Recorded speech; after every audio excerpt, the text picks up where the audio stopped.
and welcome to HCC In-Depth for Friday, 21st of August. I'm Deanna. And I'm Madelin. We're now at the end of 6 weeks and only 4 weeks to go. We're picking up momentum now, with the end of the term in sight. The end is near. It's getting close now. We have a big show for you today, so let's jump straight into it. Thanks, Deanna. Recently in the integrated study lessons, the prep students have been exploring the forces of push and pull and investigating how objects can change directions. By designing and building their own marble run using recyclable materials, students later created obstacle sources that guided their marbles through twists and turns. This project encouraged a deeper understanding of how forces affected movement by simulating curiosity with an amusing activity for kids. A few weeks back on Sabbath, the chapel band led worship during the main service at Casey SDA Church, bringing a wonderful spirit of praise and enthusiasm centered around the theme More Than Able, reminding everyone of God's power and faithfulness. Pastor Josh delivered a heartfelt sermon about opening our hearts to God's plan, while the chapel band created a meaningful and uplifting atmosphere with beautiful melody. It was an exceptional opportunity for students to use their talents to serve and worship within the wider church community. Our Year 1 students had a awesome day of learning as they ventured into the wild at Moonlight Sanctuary. As a part of our integrated studies unit on biology and animals, our little learners swapped the classroom for a day of feathers, fur, and fascinating discoveries. The excursion gave students a chance to bring their learning to life as they observe Australian animals up close and explore how different creatures live, grow, move, and survive in their environments. It was wonderful to see our Year 1s hopping into hands-on learning and becoming completely wild about science. It certainly was a quality day, filled with wonderful wildlife and wonderful learning. Our Year 1s returned to school with plenty of new animal knowledge and lots of exciting stories to share. The ELC extended their learning far during their recent Bush Kinder sessions. After learning about birds in the zoo, children took their discoveries outside where they participated in building nests, exploring nature, and also taking their kookaburra friend on exciting adventures. Students activated their imaginations in countless ways, from fun activities including climbing on trees and balancing on logs, all the way to finding a missing caterpillar and making maps to search for it. Through making sticky hurts and selling imaginary popcorn from a tree stump, the kids expressed their outwardly love for nature in so many magical ways. As of late, the Year 10's humanities class debated against each other while studying the Pacific Front World War II. Students put their research and public speaking skills to the test during a debate on a challenging historical question. Should the Allies have dropped the atomic bomb on Hiroshima to end the war? Divided into two teams, students presented opening statements, rebuttals, and concluding arguments while defending their positions with evidence and historical research. Both teams demonstrated excellent preparation, creating a thought-provoking discussion. That's it for this week's news. Deanna and Madelin, back to you. We have another value verse for this week, and with more and more videos being sent through, it's exciting to see who's going to show up next. Let's take a quick look at who it is this week. Proverbs 4 verse 13 says, "Don't do as the wicked do, and don't follow the path of evildoers." Proverbs 4 verse 16, "For evil people can't sleep until they've done their evil deed for the day. They can't rest until they've caused someone to stumble." If you'd like to read a Bible verse, ask your teacher and get them to record it for you. Then have them send it through to the HCC In-Depth team. If you'd prefer to do it at home, simply scan this QR code for more information. So we've heard enough stories from Inside Heritage. Let's take a look at our local community. That's right. Beyond Heritage gives us a chance to catch up with the news from around the local community and wider church network. Welcome to Beyond Heritage. Let's take a look around the community and some wider world news. Down in Cardinia Shire, the local sporting clubs got a night to remember when Richmond Football Club's senior leaders rolled into the Cardinia Cultural Centre. Coaches, committee members, and volunteers packed theatre to hear from Richmond's CEO, an AFLW coach, and a commercial boss about what it really takes to build a strong, sustainable club. It's the first event of its kind for the Shire, and a great reminder that winning teams are built on solid leadership, not just talent. Over in Pakenham, it was a magical day for the netball club. 2 under-15 players notched up their 50-game milestones, and Sarah Jones celebrated an incredible 200 games, following the footsteps of her 2 sisters who've also reached that mark. The club also honored 2 coaches for combining more than 500 games on the sideline between them. Family, footy, and netball, and a whole lot of milestone cake. That's community sport at its very best. Over in Glasgow, Seventh-day Adventist athlete Esther Nurogu made history for Nigeria, winning the country's first ever gold medal at the Commonwealth Games. She broke the powerlifting record twice in one competition. Speaking afterwards, she said her faith and months of hard work carried her all the way to the podium. And her message for anyone facing a challenge is simple. Discover your gift and pursue it with everything you've got. Closer to our own Pathfinder family, a group of Pathfinders from Papua New Guinea crossed the seas to Indonesia for an international camporee. They camped, connected, and swapped stories with Pathfinders from all over the region. And by the end of the camp, 24 of them had made the decision to be baptized. Campfires, friendship, and choosing to follow Jesus. Now that's a camporee worth talking about. And finally, because on Wednesday, the sky put on the show of a lifetime. A total solar eclipse swept across Greenland, Iceland, and Spain. Millions watched the sky turn to twilight in the middle of the day, and it even lined up with the Perseid meteor shower. Definitely one for the science nerds and all the dreamers among us. To find out more about these stories, check the links in the description below. That's all for Beyond Heritage. Will Melbourne do that thing it does best again? Will has the weather for us this week. Will, is it looking good? Kind of. It's a classic Melbourne mixed bag this weekend. We start with a shower or 2 on Friday, but things dry out and warm right up by Monday. Just watch those overnight temps, they're dropping close to freezing by Sunday and Monday morning. Friday, we have a high 14 degrees Celsius and a low 10 degrees Celsius. Conditions are cloudy with showers, most likely through the day. Saturday, it's a high 14 degrees Celsius and a low 7 degrees Celsius. Conditions are a mix of sun and cloud, slight chance of an early shower. Sunday, we have a high 13 degrees Celsius and a low 6 degrees Celsius. Conditions are patchy, morning cloud clearing to a mostly sunny afternoon. Monday, finally, starting to get a little warmer with a high of 16 degrees Celsius and a low 6 degrees Celsius. Conditions mainly sunny. So there you have it. 4 seasons just up as 4 days. Grab a jumper for mornings and your sunnies for Monday arvo. That's all for weather. Deanna and Madelin, back to you. Guess what time it is?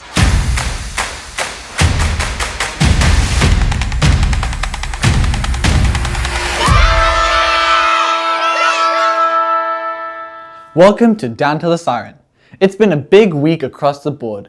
Gutsy soccer comebacks, a dominant netball display, an incredible run of aces on the volleyball court, and a full minute of sports from around the world. Let's get into it.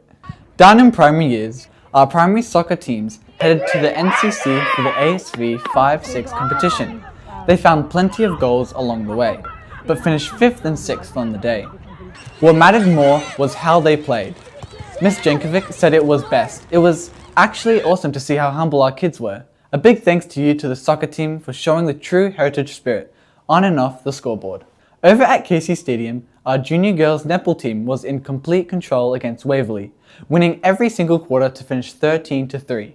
The girls rotated through positions all game and are really starting to click as a team.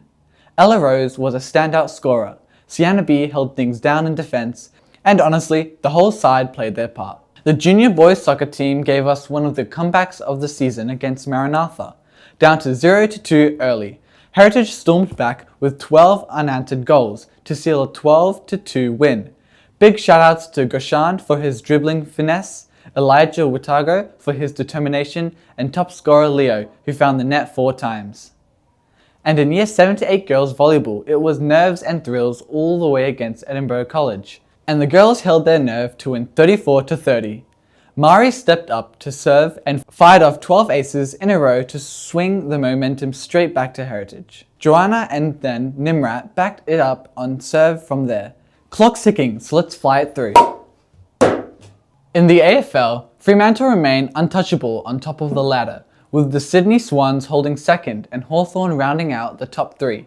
After Dockers knocked off Melbourne in round 22, the real fight is happening further down, with Geelong and the Western Bulldogs locked together and Collingwood breathing down their necks for the last final spot. In the NRL, the Sydney Roosters edged out Penrith in a top-off-the-table thriller to hold on to first place, with the Panthers still hunting them down just 2 points behind. Over in rugby, the Wallabies were beaten 30-22 by the Springboks in Cape Town, a tough result after their stunning upset win in Johannesburg the week before, but a gutsy performance nonetheless. On the golf course, Victorian amateur Jazzy Roberts claimed the English women's stroke, played championship in dominant fashion, winning by 7 shots. And finally, eyes now turn to New York, with 10 Australians straight into the US Open main draw, chasing Grand Slam glory on the other side of the world. From humble primary soccer starts to an incredible run of aces on the volleyball court. It's been another week of true heritage spirit. That's all for this week's Down to the Siren. Back to you in the studio. Hello ladies and gentlemen, and welcome back to another segment of HCC In-Depth. Today we are joined by two Heritage College's very own students, JP and Faye. Thank you so much for joining us today. Thank you for having us. JP, could you tell us a little bit about the project that you've designed? So actually me and Faye designed it. So what we're doing for our passion project is that we're going to give back to the kids at Monash Children's Hospital and also the parents of the kids that, you know, it's been hard for them. I know it's been hard for them, speaking from experience. And yeah, that's what our passion project is about. Yeah. I wanted to make sure that the children don't feel alone, because we know it can be really difficult for both the kids and the family and in the hospital. So I was just really passionate about making everyone feel included and supported during their tough times. So that was my main motivation. You mentioned something about your experience, and every passion project obviously has some personal goal. Yeah. What made you land on this project specifically? Well, firstly, for my passion project, I was going to do homeless, and then Faye gave me the idea of helping the sick kids. And speaking from experience of my passing brother Anthony and him staying at Monash Hospital, I could see how hard it was for him and my mum, and also as my other siblings. So yeah. You mentioned your brother Anthony. Could you tell us a little bit about what he was like? He was a good kid. He was always the jokester of the family. He would always make people laugh. He would always have a smile on his face and always make people smile for him. And yeah, he was always the best. So spending a lot of time in the hospital with your brother, what do you remember about that? I remember seeing him always tired and stuff. And when he's trying to smile, he can't really open because what he had, it always affected his body. And it was fun to see that he got to meet some famous people, like YouTubers, people on the radios and stuff. So he got to meet them. Yeah. So that was a cool experience. Yeah. Throughout your whole experience, was there any small act of kindness that you reckon really touched your heart? Well, especially this school, some people, especially the year 10s, they gave back to Anthony. They made him feel involved in his celebration. And also, every time he could come to school, he would always take the opportunity here. I want you to tell me in simple terms, what are you collecting? So we're collecting toys, but there's some guidelines. But especially we're going to collect some toys, some games, some card games also for the kids. So you're collecting all these toys, but what exactly are you planning to do with them? So we're gonna collect them in a basket and then wrap it up and then take it to the Monash hospital, to where the kids are, and give them out. So yeah. Do you have an estimate number on how many you want to make? Not really. We just want to see how much. As many as possible, I assume. Yeah. With all these gift baskets, are you planning to do anything for the parents and the carers of the children? Yes, we are planning to do something with them. So what we're planning to do, hopefully, if we are allowed, that some people can bring some stuff for the parents, like what parents like tea, coffee and stuff, so we can give it back to them, even though they're stressed about their gifts. Morning tea, basically. Yeah. You also said before that there were some guidelines. Do you mind just letting me know what they are?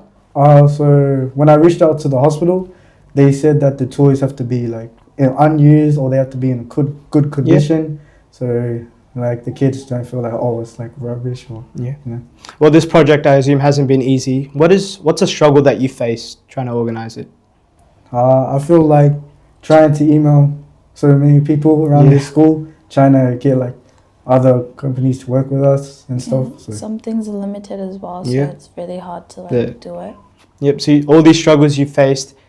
How long have you been planning this? Would you say? 4 or 5 weeks. 4 or 5 weeks. About a month. Yeah. And a week. And you've managed to cover a lot of area in that little time. Yeah. That's great. For the parents and the carers who spent so many nights in the hospital, what do you hope that this gift basket that you're giving them will be for them? Well, my intention is that I'm hoping they feel loved, they feel supported, that, you know, there's always somebody that they don't know that's supporting them, and because this is a worldwide community, so that's what I feel like. Yeah, that's a great cause. And as being in that chair, you've had to suffer through so much, and it's a good idea to give something back. Yes. So with your inspiration, have you ever imagined walking through those doors, giving out those gift baskets? Is there anything that you feel? I feel like it would be pretty hard for me to enter the hospital again, but I know that I can do it, and it's also for a good cause for our school and also for them. Yeah, and Faye, how about you, for someone who's not spent that much time in the hospital before? I feel proud, you know, being able to do something, even if it's just a like a little thing, you know. Yeah. It's not big, but Yeah, but every bit counts. yeah, every bit counts. Through organising all this, there's obviously a lot of our viewers would also want to donate. Is there anything that you'd like to say to them? Oh, so basically, if it's the parents that want to give it, they can give it to their kids, and they can come up to the Year 12 common room and then just pop it in the basket there. Yeah. Or another option is they can, if it's allowed, front it at the office. They can give it to them, and then we can come collect from the office and then put it in the baskets ourselves. For some parents that might not be able to get toys or be able to donate toys, what else can they donate? They can donate by coming to our Fund Fest and get one of our foods, like the cookies. What else are we selling? Sambosa, cans of drinks that we'll be selling on that day. Yeah. Was this also on, what date did you say it was on? 17th of September is when that day will be. If you're unable to purchase toys and stuff, you can also put some money for our donation. That would be helpful. So we'll go back to the guidelines that you mentioned. Be really clear. Is there anything that you cannot accept no matter what? Okay. So the Monash Hospital have given us some guidelines that we should follow, that you can't promote any religious anything. It can't be harmful, and It's got to be in the package. In the original packaging. Yes, it can't be used. Yep, so they have to be brand new, and then these guidelines have to be followed. Nothing else will be accepted? Yes. Yeah. Yep. Are you guys already accepting donations? Yeah. With all the donations, is there a timeline that the parents and students must follow for donations? So currently we're accepting donations right now, but the cutoff date is on the 17th of September. And nothing else will be accepted past that date? Yes. That's a Thursday if you... So, last question. If there was anything that you could say to the whole school right now, what would that be? So speaking from experience, I know that it's a stressful time, and it's going to a good cause, and it's also making our school proud, and also the Monash Children's Hospital that recognizes us, and also for the sick kids that they're struggling right now, and that it's for going to a good cause. Yep. Before we go, we have a new game we're going to play. That's right. We're introducing Wisdom Watch. Here's how it works. Answer every riddle right all term, which is only 4 more shows, and you're in the running for a $50 Westfield gift card. Get one wrong and you're out of the running. Only one winner, so listen close. I stood strong for years, built high and thick, until trumpets and shouts brought me down with one trick. What am I? Get your answer in by next Thursday. The link is in the description and our socials, and here's the QR code to answer. That wraps up today's show. Thank you for joining us. Remember, if you have something to say or something you want shared, scan this QR code and we'll feature your story. That's right, it's a chance to tell a story. Until next week, thanks for joining us. Have a great weekend!